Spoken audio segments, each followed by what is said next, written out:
4:35 happening today in an ongoing effort to block cuts to federally funded medical research through the National Institutes of Health. Some state lawmakers are now speaking out. Your reporter Marcy Jones live right outside of BioLabs in New Haven this morning.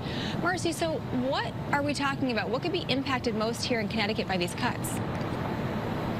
Good morning. Well, critics argue that currently this money goes towards supporting thousands of jobs right here in the state, as well as very critical research. Now adding that they fear the cuts could really impact and stall innovations in scientific breakthroughs. When it comes to cuts to federally funded medical research, the economical impact could be felt on the state level. In 2023, the NIH awarded $770 million in grant expenditures to Connecticut institutions. This in turn generated an estimated $1.6 billion in economic activity for Connecticut. Those who oppose the cuts say the funds have previously led to innovations in rare diseases, autism interventions, cancer treatments, and beyond. Previously, the NIH would negotiate rates for indirect costs with the individual institutions.